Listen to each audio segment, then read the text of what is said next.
Hello everyone, welcome once again in the class. तो last class में हम लोग ने डिस्कस किया था जेनेटिक्स के बारे में, मोनोहाइब्रिड क्रॉस के बारे में, मेंडल के बारे में।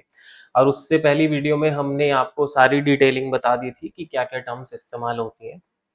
तो आज की वीडियो में हम लोग पढ़ने वाले हैं, मैंने लास्ट वीडियो में बताया था कि लॉज ऑफ इनहेरिटेंस। ठीक है, क्या पढ़ने वाले हैं? लॉज ऑफ इनहेरिटेंस, या फिर इसको हम एक और नाम से जानते हैं, मेंडल्स लॉज ऑफ इनहेरिटेंस, या फिर आप क्या कह सकते हैं, मेंडल्स लॉज। ठीक है, चलिए। तो लास्ट वीडियो में मैंने आपको बताया था कि जो हमने मोनोहाइब्रिड क्रॉस कैरी किया था, तो उस मोनोहाइब्रिड क्रॉस की मदद से हम लोग को दो लॉज मिले थे, है ना, by the help of Mendel. दो लॉज हमको मिले थे। पहला लॉ था हमारा लॉ ऑफ डोमिनेंस। ठीक है, पहला लॉ कौन सा था? Law of dominance. और दूसरा लॉ कौन सा था हमारा? Law of segregation. ठीक है, लॉ ऑफ सेग्रीगेशन। ठीक है, तो ये दो लॉ पढ़ेंगे, उसके बाद तीसरा लॉ हम पढ़ेंगे डाई हाइब्रिड क्रॉस कराने के बाद। तो पहले लॉ की बात करते हैं, that is law of dominance. पहला लॉ कौन सा आता है हमारा? Law of dominance. ठीक है, चलिए। लॉ ऑफ डोमिनेंस क्या कहता है कि जब मोनोहाइब्रिड क्रॉस कैरी कराया मेंडल ने, तो उसने दो वैरायटी ली थी। एक तो उसने लिया था टॉल वाला प्लांट, और एक उसने लिया था ड्वार्फ वाला प्लांट। ठीक है, एक कौन सा प्लांट लिया था? ड्वार्फ। तो दोनों प्योर वैरायटीज ली थी, है ना, दोनों प्योर वैरायटीज ली थी, दोनों को क्रॉस कराया था। और पहली जनरेशन में उसने क्या देखा था कि सारे के सारे कैसे आए हैं? All toll. तो उससे इसने इन्फेरेंस निकाला, उससे इसने कंक्लूजन निकाला कि when a cross is carried between two different type of genes, so या फिर आप ये कह सकते हैं when there are two different types of alleles are present in a heterozygous condition। ठीक है, कैसी कंडीशन में? heterozygous condition में when there are two different types of alleles, two different types of alleles are present, two different types of alleles are present।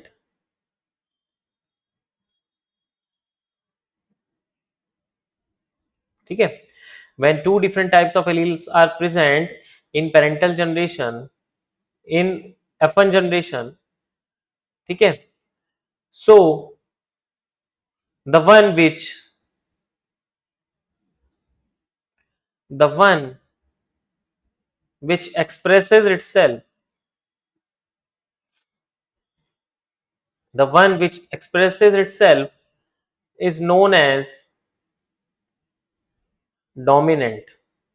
ठीक है, यानी कि जब दो अलग अलग तरीके के जीन्स प्रेजेंट होंगे, तो जो अपने आप को शो कर देगा वो क्या कहलाएगा? डोमिनेंट कहलाएगा। ठीक है, वो क्या कहलाएगा? डोमिनेंट कहलाएगा। और उसी के बाद आता है and the one which suppresses, the one which suppresses by the effect of dominant one, by the effect of dominant one is known as recessive. ठीक है, उसको हम क्या बोल रहे हैं? रिसेसिव बोल रहे हैं। और यही बताता है हमारा लॉ ऑफ डोमिनेंस, क्या कि जब दो अलग अलग तरीके के एलील्स प्रेजेंट हो, तो उन दोनों में से जो अपने आप को एक्सप्रेस करेगा, जो अपना करेक्टर को शो करेगा, अपना फिनोटाइप दिखाएगा, वो कहलाएगा डोमिनेंट। आप ये मत समझना कि वो पहले से ही डोमिनेंट है। जो अपने आप को एक्सप्रेस कर देगा वो डोमिनेंट बन जाएगा, और जो अपने आप को एक्सप्रेस नहीं कर पा रहा है वो क्या रह जाएगा? रिसेसिव रह जाएगा। और खास बात क्या है, डोमिनेंट वाला दोनों कंडीशंस में शो करता है अपने आप को, चाहे कंडीशन होमो हो या फिर हेट्रोजाइगस हो। बट जो रिसेसिव वाला है वो सिर्फ और सिर्फ अपने आप को होमोजाइगस कंडीशन में शो करेगा, यानी कि स्मॉल टी जब दोनों साथ होंगे तभी ड्वार्फनेस आपको देखने के लिए मिलेगी, तभी आपको क्या देखने के लिए मिलेगी? ड्वार्फनेस देखने के लिए मिलेगी। तो this is all about the law of dominance, ये कहलाता है हमारा लॉ ऑफ डोमिनेंस। और आप याद रखना, 12th क्लास की एनसीईआरटी में बहुत अच्छी लाइन दी हुई है that dominance is not an autonomous feature, it is not an autonomous feature. ये कोई ऐसा फिक्स्ड फीचर नहीं है कि अगर मैंने यहां पर लिख दिया कैपिटल टी तो ये डोमिनेंट है। इंस्टीड आप इसको ऐसा समझे कि ये डोमिनेंट है, ये अपने आप को शो कर रहा है डोमिनेंट, इस वजह से मैं इसको कैपिटल टी से डिनोट कर रहा हूं, ना कि कैपिटल टी से डिनोट कर रहा हूं क्योंकि ये पहले से ही डोमिनेंट है। इंस्टीड जब मैंने इसका फिनोटाइप ऑब्जर्व किया, जब मैंने देखा कि ये टॉल है, तब मैंने उसको नाम दिया डोमिनेंट, कि ये अपने आप को शो कर रहा है। ठीक है, चलिए। दूसरा लॉ आता है हमारा law of segregation.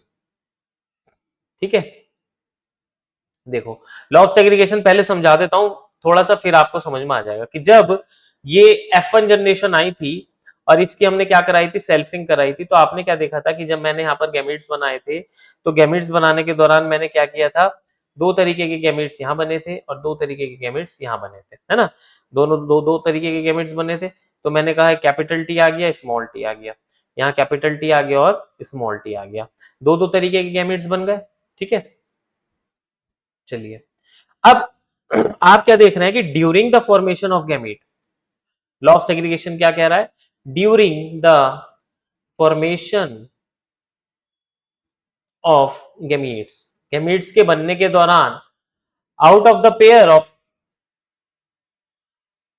Out of the pair, दोनों पेयर में से of allele, one allele moves into one gamete, या फिर आप यहां वन की जगह कह सकते हैं ईच गैमीट, यानी कि जब गैमीट बन रहा है तो आप क्या देख पा रहे हैं कि जो ये पेयर है ये सेपरेट हो गया विदाउट मिक्सिंग, विदाउट ब्लेंडिंग, कि यहाँ पर किसी प्रकार की कोई ब्लेंडिंग देखने के लिए मिलती है, देयर इज नो मिक्सिंग, है ना, कोई मिक्सिंग नहीं हो रही है और ये अलग अलग मूव कर रहे हैं, इसी को हम बोलते हैं law of segregation, that during the formation of gamete out of the pair of allele one allele moves into the each gamete, her gamete में एक एलील मूव करेगा। और इसको आप थोड़ा सा यहां से भी समझ सकते हैं कि जब हम बात कर रहे थे किसकी, मियोसिस की, ठीक है, जब हम किसकी बात कर रहे थे, मियोसिस की बात कर रहे थे, तो वहां पर अगर मियोसिस में आपने पढ़ रखा होगा तो एनाफेज वन को मैं उठाऊंगा, किसको उठाऊंगा, एनाफेज वन को, और एनाफेज वन को जब मैंने उठाया तो मैंने आपसे कहा कि एनाफेज वन में क्या हो रहा था, जो क्रोमोसोम्स थे पूरे पूरे वो सेपरेट हो रहे थे, ठीक है, जो पूरे पूरे क्रोमोसोम्स थे वो क्या हो रहे थे, सेपरेट हो रहे थे, separation of homologous pair of chromosomes, separation of chromosomes, ठीक है, कि अगर ये एक सेल है तो पूरा एक क्रोमोसोम, ठीक है, पूरा एक क्रोमोसोम इधर मूव कर रहा है और इसमें पूरा एक क्रोमोसोम इधर मूव कर रहा है टुवर्ड्स द पोल। तो अगर मैं कहूं ये कैपिटल टी से डिनोट कर रहा हूं यहां पर और इसको यहां पर स्मॉल टी से डिनोट कर रहा हूं, तो यहां पर भी आप क्लियरली देख पा रहे हैं कि इस तरीके से सेपरेशन हो रहा है during the formation of gametes, कि जब क्रोमोसोम सेपरेट हो रहे हैं तो ऑब्वियस सी बात है किसका सेपरेशन हो रहा है, जो हमारे एलील्स हैं उनका भी सेपरेशन हो रहा है, क्योंकि एक एलील एक होमोलोगस पेयर में पाया जाता है, ठीक है, मान लीजिए यहां पर एक एलील है कैपिटल टी, तो सेम पोजीशन दूसरे क्रोमोसोम में यहीं पर उसकी पोजीशन होगी, इसको हम क्या बोलते हैं, लोकाई, ठीक है। चलिए, तो this is all about the law of segregation.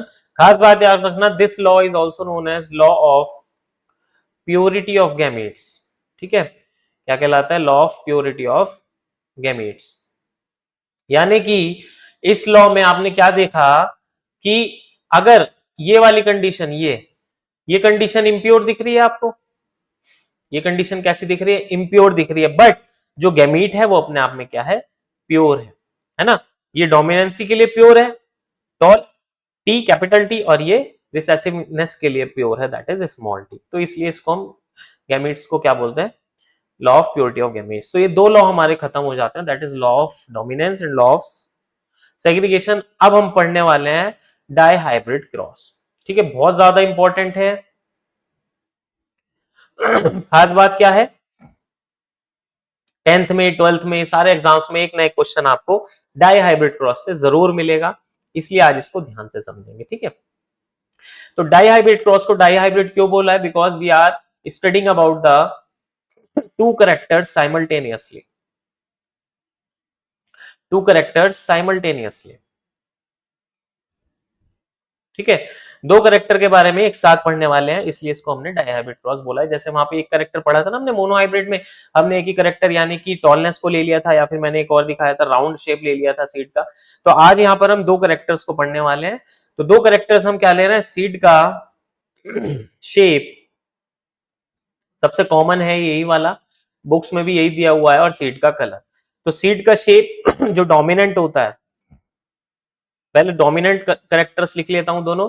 तो सीड का शेप जो है डोमिनेंट क्या है, वो राउंड है, मैंने कहा था आपको याद करने पड़ेंगे, वो याद रख लेना। और कलर कौन सा डोमिनेंट है, येलो। तो ये दोनों फीचर्स डोमिनेंट है। और रिसेसिव की बात करूं, जो रिसेसिव कंडीशन है उसमें क्या है, रिंकल्ड है, और ग्रीन, है ना। तो ये क्या हो गया, मेरे करेक्टर्स हो गए, जो करेक्टर्स ले रहा हूं मैं, डोमिनेंट और रिसेसिव करेक्टर, क्योंकि दो वैरायटी लेनी है मुझे, एक मेल को डिनोट करेगा और एक फीमेल को डिनोट करेगा, ठीक है। चलिए, मेल वाला प्लांट मैं कहता हूं कि मैंने ले लिया राउंड येलो, ठीक है, जो मेल प्लांट लिया है उसके फीचर्स ये, और जो फीमेल प्लांट लिया है मैंने वो क्या ले लिया, रिंकल्ड, ठीक है। जो फीमेल प्लांट लिया है वो मैंने क्या ले लिया, रिंकल्ड ग्रीन। तो ये दोनों क्या हो गए, इसके फिनोटाइप हो गए। ये क्या हो गया, फिनोटाइप हो गया। जो साइड में लिख रहा हूं मैं ये जरूर आप मार्क करना। तो इसका क्या हो गया, capital R for round, capital Y for yellow, small R for wrinkled, small Y and small Y for green. ये क्या हो गया, इसका जीनोटाइप हो गया। ये क्या हो गया, इसका जीनोटाइप हो गया, ठीक है। अब बात करते हैं लॉ ऑफ सेग्रीगेशन, यहाँ पर फॉलो करेगा गैमेट्स बनाने की। तो ये पेयर है ना, ये पेयर है जीन का, तो दोनों में से एक जाएगा। मैं बार बार बता रहा हूँ, पेयर तो एक ही जा रहा है। तो यहाँ पर एक ही टाइप के गैमेट्स बनेंगे, है ना, एक ही टाइप का गैमेट बनेगा, और वो एक टाइप का गैमेट क्या होगा, यहाँ पर देख सकते हैं कि इन दोनों में से एक जाएगा आर और इन दोनों में से एक जाएगा वाई। तो यहाँ पर इन दोनों में से एक जाएगा और इन दोनों में से एक जाएगा, ठीक है। दोनों का फ्यूजन हो जाएगा गैमेट्स का, और दोनों के फ्यूजन होने पर हमें क्या मिलने वाला है, capital R, small R, capital Y and small, ठीक है। ये आ गई कौन सी जनरेशन, F1 जनरेशन, यानी कि फर्स्ट फिलियल जनरेशन। ये कौन सी जनरेशन आ गई, F1 जनरेशन। और आप इसमें क्या देख पा रहे हैं, अगर मैं इसके फिनोटाइप की बात करूं तो आप क्या कहेंगे, all seeds are round and yellow. सारे के सारे सीड्स कैसे हैं, राउंड येलो है, क्योंकि एक कैपिटल आर आ रहा है और एक कैपिटल वाई आ रहा है। तो जहां एक भी कैपिटल आ गया तो वो अपने आप को शो करेगा, है ना। और ये क्या हो गया, इसका फिनोटाइप। और जीनोटाइप की बात करूं तो जीनोटाइप क्या होगा, इसका हेट्रोजाइगस। जीनोटाइप क्या हो गया, हेट्रोजाइगस इसका जीनोटाइप हो गया। आप देख पा रहे हैं capital R, small R, capital Y और स्मॉल वाई, ठीक है। तो ये हमारा क्या था, गैमेट्स थे, है ना। इसको लिखना जरूरी है हर चीज को, आप मेंशन करेंगे जब आप डाई हैबिट क्रॉस कराएंगे। ये क्या हो गया, फिनोटाइप, ये जीनोटाइप, ये गैमीट्स, ये क्या हो गया, F1 जनरेशन का फिनोटाइप, ठीक है। और ये क्या हो गया, F1 जनरेशन का जीनोटाइप, ठीक है। ये क्या हो गया, F1 जनरेशन का जीनोटाइप। चलिए, मेंडल के हिसाब से आगे बढ़ते हैं। तो F1 जनरेशन की क्या कराता है मेंडल, सेल्फिंग कराता है ना। तो ये F1 जनरेशन है, कैपिटल आर, और यहां पर आ गई, तो अब इनकी क्या होने वाली है, सेल्फिंग, ठीक है। क्या हो जाएगी, सेल्फिंग होने वाली है। अब गैमेट्स की बात करते हैं, तो यहां पर देखो खास बात क्या देखने के लिए मिलेगी, अब की बार गैमेट्स चार तरीके के बनने वाले हैं, ठीक है। कितने तरीके के बनने वाले हैं, चार तरीके के गैमेट्स बनने वाले हैं, ठीक है। अभी पता चल जाएगा आपको कि कौन कौन से चार तरीके के गैमेट्स बने, ठीक है। यहाँ पर भी चार तरीके के गैमेट्स बनने वाले हैं। चलिए, तो अब आप देखें, मैंने कहा ये पेयर है, पेयर में से एक जाएगा, पर वो किसके साथ जाएगा, इसके साथ भी जा सकता है और इसके साथ भी जा सकता है। तो मैं कह रहा हूं कि एक बार कैपिटल आर कैपिटल वाई के साथ जाएगा, एक बार मैं कह रहा हूं यही कैपिटल आर इस स्मॉल वाई के साथ जाएगा, एक बार मैं कह रहा हूं ये स्मॉल आर कैपिटल वाई के साथ जाएगा, और एक बार मैं कह रहा हूं यही स्मॉल आर स्मॉल वाई के साथ जाएगा। Same condition exist in the case of female, है ना। ये हमेशा याद रखना कि एक प्लांट आप मेल ले रहे हैं और एक प्लांट आप फीमेल ले रहे हैं। तो कैपिटल आर स्मॉल वाई, और यहाँ पर स्मॉल आर कैपिटल वाई और स्मॉल आर स्मॉल वाई, ठीक है। चलिए, अब आप देख पा रहे हैं चार टाइप के गैमीट्स हैं, तो अब इनको कैसे हम कंसाइज करें। तो अब हम with the help of Punnett square सारा काम करने जा रहे हैं, प्यूनेट स्क्वायर की मदद से, है ना। प्यूनेट स्क्वायर नेक्स्ट पेज पे करते हैं, थोड़ा बड़ा सा दिखाते हैं जिससे कि आपको अच्छे से समझ में आए प्यूनेट स्क्वायर, ठीक है। चलिए, this is a Punnett square, है ना। ये हमने क्या ले लिया, एक प्यूनेट स्क्वायर बना दिया। अब इसको डिवाइड करेंगे, चार हैं तो हम कितना कितना ले लेंगे, सेंटर से लगभग हाफ हाफ डिवाइड करेंगे, ठीक है। चलिए,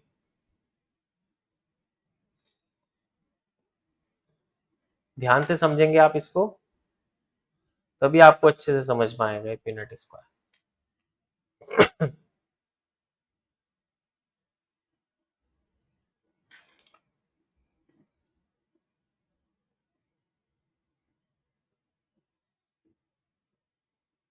चलिए, थोड़ा सा बॉक्स ज्यादा छोटा बड़ा हो सकता है, डजेंट मैटर। चलिए, तो 4 टाइप के gametes, capital R, capital Y, capital R, small R, capital Y, small R, small. यहाँ पर भी 4 टाइप के गैमेट्स। ठीक है, चलिए अब बात करते हैं कैसे कैसे फ्यूजन होता है। तो पहले इसको इसके साथ, इसको यहाँ पर इसके साथ, इसको यहाँ पर इसके साथ, इसको यहाँ पर इसके साथ, कैसे? कैपिटल वाली चीजें पहले लिखी जाएंगी, स्मॉल वाली चीजें बाद में लिखी जाएंगी। ठीक है, आर के साथ आर लिखा जाएगा, वाई के साथ वाई लिखा जाएगा। अगर ये इसके साथ जा रहा है तो आप देख सकते हैं दोनों capital, capital R, small R, capital Y, small. ठीक है, ऐसे करके हम इस बॉक्स को भर लेंगे। ठीक है, कैपिटल वाली चीज पहले लिखी जाएगी, हमेशा याद रखना। ठीक है, चलिए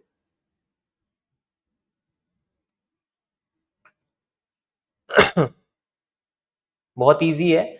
इसमें आपको ये नहीं समझना है कि हाँ बहुत ज्यादा भारी चीज कोई बताई जा रही है, बहुत इजी चीज है, आपको आसानी से समझ आ जाएगी। आप भी इसका बॉक्स आराम से बना लेंगे। ठीक है, बस याद क्या रखना है कि कैपिटल पहले, स्मॉल बाद में, बस सिंपल है, कोई दिक्कत ही नहीं आने वाली है आपको। देखिए, अब यहाँ पर मेरे सामने 16 तरीके की वैरायटी आई है। अब मैं कहूँ कि मैं इसमें गिनूंगा कि कौन कौन सी वैरायटी क्या हो सकती है। फॉर एग्जाम्पल, अगर मैं आपसे कहूँ कि जिसमें एक कैपिटल आर और एक कैपिटल वाई आ जाए, वो क्या हो जाएगा? Round yellow. वो क्या हो जाएगा? राउंड येलो हो जाएगा। अब मैं कहूँ कैपिटल आर के साथ दो छोटे वाई हो, तो ये तो राउंडनेस को डिफाइन करेगा, और ये ग्रीन को, तो ये क्या हो जाएगा? राउंड ग्रीन, है ना। उसके बाद मैं कहूँ दो स्मॉल आर हो, चाहे एक कैपिटल वाई हो चाहे दो कैपिटल वाई हो, तो कंडीशन क्या बनेगी? रिंकल्ड येलो, है ना। और लास्ट आता है स्मॉल आर के साथ स्मॉल वाई हो, दो दो, है ना, स्मॉल आर और स्मॉल वाई, तो ये क्या बनेगी कंडीशन? Wrinkled green. ठीक है, क्या कंडीशन बनेगी? रिंकल्ड ग्रीन की कंडीशंस यहाँ पर बनेंगी। तो अब मैंने गिनना है कि कौन सी वैरायटी कितनी है। सबसे पहले मैं देखता हूँ राउंड येलो वाले कितने हैं। तो कैपिटल आर कैपिटल वाई मुझे इसमें दिख रहा है, इसमें दिख रहा है, इसमें दिख रहा है और इसमें दिख रहा है। ठीक है, फिर मुझे नीचे की तरफ जा रहा हूं तो इनमें दिख रहा है सब में, फिर मैं इधर जा रहा हूं तो मुझे इनमें दिख रहा है। तो मुझे लगभग 1 2 3 4 5 6 7 8 9 कितने मिल जाते हैं? राउंड येलो 9 मिल जाते हैं। उसके बाद मैं इसे देखता हूं तो ये मुझे राउंड ग्रीन दिख रहा है, ये भी राउंड ग्रीन दिख रहा है। उसके बाद मुझे ये वाला भी राउंड ग्रीन दिख रहा है। तो कितने दिख रहे हैं मुझे राउंड ग्रीन? 3 दिख रहे हैं। उसके बाद ऐसे दिखा सकता हूं मैं इसको। फिर ये वाली कंडीशन देखते हैं, 3 मुझे क्या दिख रहा है? रिंकल्ड येलो दिख रहे हैं 3, और एक क्या दिख रहा है मुझे? रिंकल्ड ग्रीन दिख रहा है। तो ये मेरा टोटल नंबर आ गया, और यही मेरा F2 जनरेशन, ये जो सामने जनरेशन दिख रही है ना आपको, ये कौन सी जनरेशन है? F2 जनरेशन का फिनोटिपिक रेशियो है।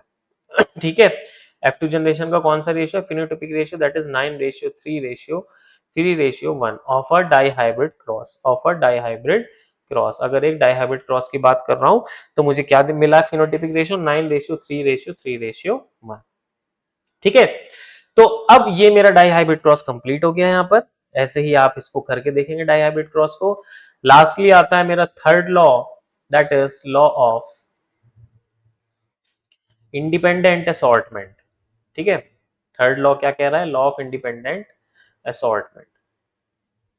देखो, अब जो आपने शुरू में करेक्टर्स लिए थे वो क्या लिया था? राउंड के साथ येलो लिया था और रिंकल्ड के साथ ग्रीन लिया था, बट आपको राउंड के साथ ग्रीन भी देखने के लिए मिला और रिंकल्ड के साथ येलो भी देखने के लिए मिला। तो कहने का मतलब है कि round is not bounded by yellow, कि राउंड बंधा हुआ नहीं है येलो के साथ, वो ग्रीन के साथ भी जा सकता है, या येलो बंधा हुआ नहीं है राउंड के साथ, वो रिंकल्ड के साथ भी जा सकता है। तो कहने का मतलब ये है कि both the characters, both the genes inherit independently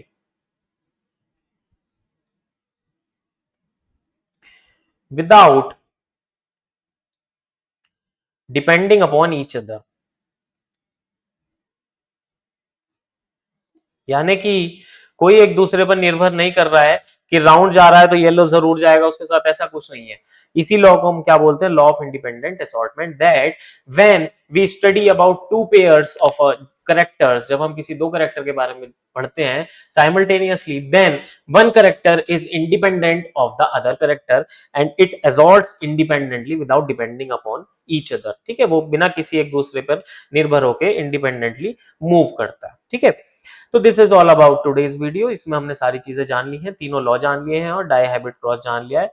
die habit cross का एक छोटा सा एग्जाम्पल और बता देता हूं आपको। जैसे अगर मैं प्लांट की हाइट को लेके करूं तो टॉल, और फ्लावर की पोजीशन को लेके करूं तो एक्सियल, है ना, और इसी का क्या हो जाएगा, ड्वार्फ के साथ टर्मिनल। ठीक है, तो यहाँ पर वर्डिंग्स क्या इस्तेमाल होंगे टॉल के लिए, capital T capital T, capital A, small T small T, small A. क्या गैमिड बनेगा, ये गैमिड बनेगा, ये गैमिड बनेगा, दोनों का फ्यूजन हो जाएगा तो कंडीशन क्या आएगी, ये वाली आएगी, F1 generation all are tall and axial, सारे के सारे कैसे हैं, टॉल और एक्सियल है। फिर इनकी क्रॉसिंग कराएंगे आप टॉल और एक्सियल की, टॉल और एक्सियल की। ठीक है, तो आपको क्या देखने के लिए मिलेगा, वही T A, small T A और स्मॉल टी ए, और फिर से रेशियो क्या आएगा आगे जाके 9:3:1, ये फिक्स है फिनोटिपिक रेशियो, ये यही रहना है। ठीक है, तो this is all about today's video. ज्यादा से ज्यादा देखें, शेयर करें, लाइक करें और समझें, 10th और 12th में बहुत इंपॉर्टेंट कंसेप्ट है। Thank you for watching.